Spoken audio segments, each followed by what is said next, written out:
Marlaine was RuneScape's most famous blogger, except that she didn't get famous until after she stopped posting. Her RuneScape journey is one of the craziest butterfly effects I've ever heard, and you'll see why.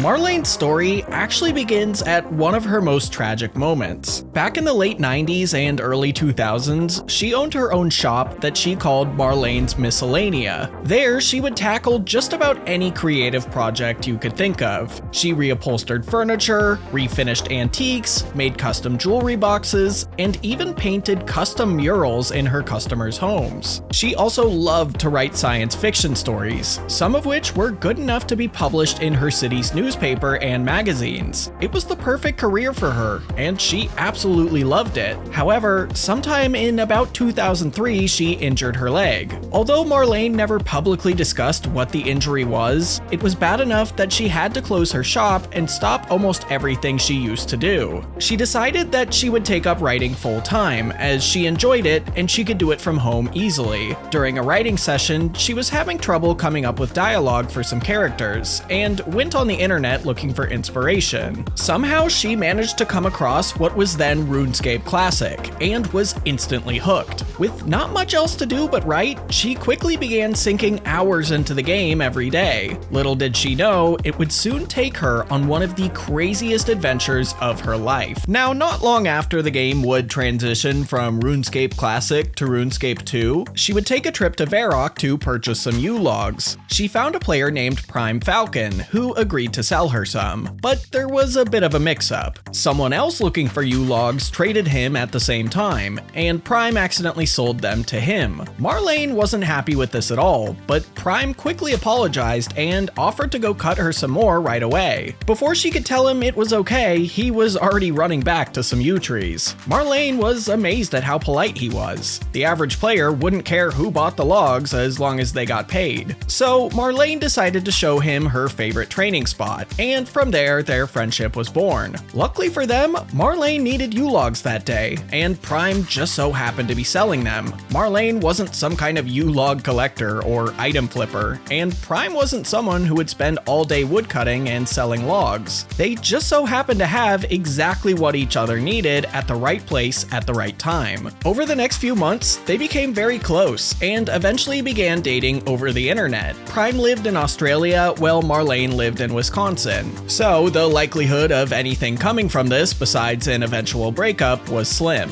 But about a year in, Prime said that he had earned enough money to come visit her, and she agreed. Around the same time, Marlaine won a writing contest that gave her an all-expenses-paid trip to New York for 2, with activities included. So Prime landed in Wisconsin, they drove to New York, and had a great weekend, even if it was too snowy for the horse carriage ride that they had won as part of the contest. This trip was so great that Prime didn't want to leave Marlaine, and they got married sometime soon after. Prime would leave his family and everything he knew behind in Australia, and moved in with Marlaine in Wisconsin. Although they were happy together, it wouldn't take long before problems for both of them would pop up. Magazine and newspaper publishers were no longer buying the science fiction articles that Marlaine was writing, as their readers were seemingly losing interest in the genre. To be fair, most people that bought newspapers back then did so to read the news. Marlaine was entering her early 50s at this point, and her main source of income was now gone, again. Prime couldn't help out either, as he hadn't been approved to work in the United States yet, a process that could take anywhere from months to years. With nothing but time on her hands, Marlaine started researching ways she could make money online. Lucky for her, she found a career that would fit perfectly: blogging. She could spend all day writing without needing to leave the house, and her articles could pull in revenue from ads. Prime Falcon knew a lot about technology and programming, so he helped her set up a website that she would name Marlaine's Musings, and soon got to work documenting her adventures in RuneScape. Now, if you started a RuneScape blog today, I hate to say it, but you'd probably make nothing. Blogging is seemingly all but dead, or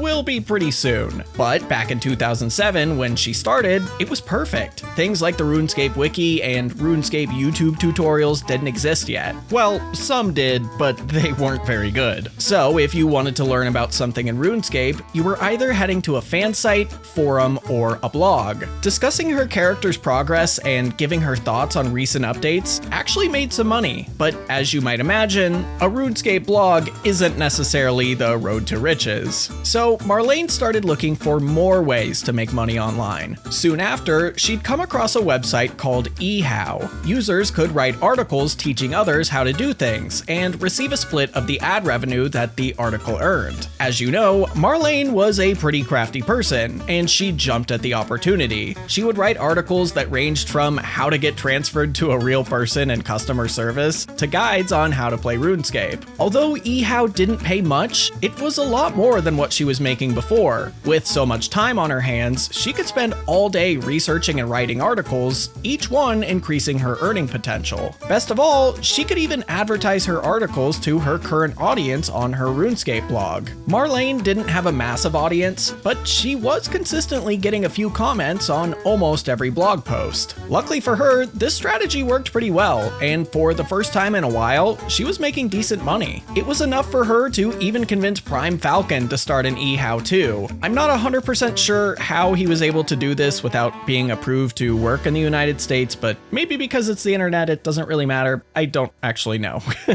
They weren't living large by any means, but they were happy to be able to spend every day on RuneScape together, while also making enough to get by. As Marlaine learned more about blogging, she would transition Marlaine's musings from only discussing her character's progress and her opinions on the game to things that would draw more visitors. She started writing about almost every update to the game and wrote a ton of quest and holiday event guides. This would bring her enough of a following where she would be recognized in-game every so often, and her comments would start to rise. But if you played RuneScape back then, you might now be wondering, in a world where fan sites have guides for every activity, skill, and quest in the game, and no shortage of players sharing their progress on forums, why would anyone care to read Marlaine's blog? Well, I think it boils down to two things: her speed and her personality. Marlaine had an absolutely unbelievable dedication to this game. Not only would she review pretty much every update to it, she'd do it in the same day it launched, including quests. If a new quest launched in the morning, Marlaine would almost always have a full guide out before the day ended, a speed that even some fan sites couldn't keep up with.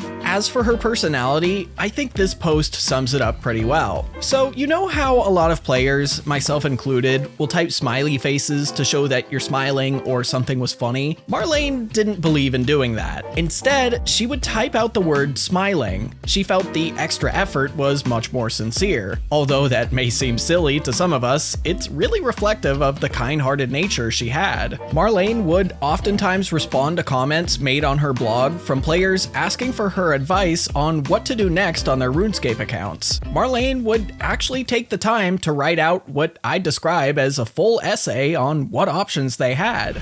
Luckily, all her hard work seemed to pay off, as when her and Prime's stove broke in 2008, they didn't have to scramble to find the money for a replacement. They just took a trip to their local Best Buy and bought a brand new one the same day. She even now had enough time to start studying subjects that interested her, like website design and marketing, by renting books from the local library. Things were actually looking pretty good for the two of them, but it unfortunately couldn't last forever. It was now 2011, and Prime, for some reason, still hadn't been approved to work a traditional job in the United States. This might not sound so bad, as his eHow was bringing in money too, except that eHow had just discontinued their user-submitted writers program, as the quality of articles was quickly going downhill. As the site grew, so did the amount of writers. Whether it was having 200 articles by different people on the same thing, or articles that were lazily researched and pumped out for money, it was starting to hurt eHow's reputation and their visitor count. They would buy the articles they liked from some of their authors and would remove all of the ones that they didn't buy. Unfortunately for Marlaine and Prime, eHow wasn't interested in theirs, and their hundreds of articles no longer exist today. She would start her own website called Storehouse, where she could keep publishing eHow-style articles, but it never got far. At the same time, the rise of the RuneScape wiki, as well as social media, would cause her blog viewers to start to decline. Prime and Mar were in a pretty tough situation, and unfortunately, it was about to get worse. In June of 2012, we learned that Marlaine had been sick for a little while. Her voice sounded like a frog, she couldn't talk for long, and when she did talk, she couldn't stop coughing. About a month later, she would announce that her and Prime would be moving up north to a different city in Wisconsin. They blamed Marlaine's coughing on the large amount of soot in their current city, and she was excited to be on the road to recovery. But then, the updates just sort of stopped. Marlaine kept writing and publishing blogs, but over the next 3 months, not a single part of her website would be backed up to the Wayback Machine, which is the only way to read her blogs today. Once the updates resumed in December, it wasn't Marlaine talking to us anymore. Instead, it was Prime Falcon. He announced that the coughing wasn't from the sooty city they lived in, but that Marlaine actually had cancer. She was too weak to type, and he would pass on any comments that her fans left. Skipping to the next backup, tragically, the only new blog posts are links to her obituary submitted by Prime Falcon. Then the backup stopped again, and just a few months later, the site was gone completely. I wondered,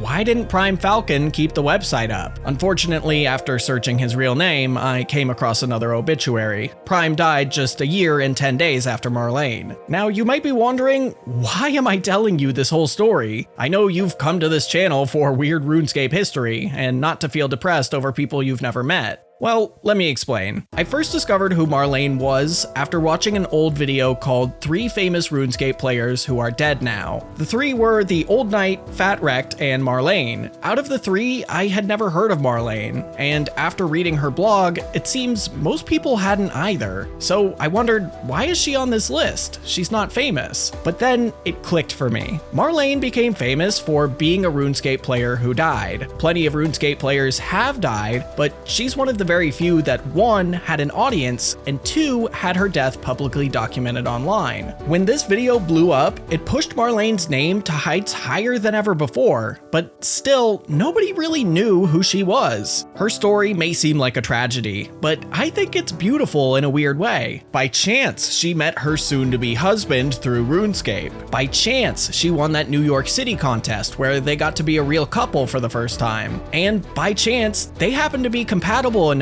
to spend the next 6, almost 7 years of their lives together every day. Marlaine deserves to be known for more than just being someone who died, who happened to play RuneScape. And with most of her work hidden from easily accessible places, I don't want to leave her story up to chance this time. This video may have left you feeling a bit down, so on a lighter note, check out the video on the right. It's all about how these useless little rare items actually saved old school RuneScape in a way that you're probably not thinking of. Thanks for watching, and I'll see you next time.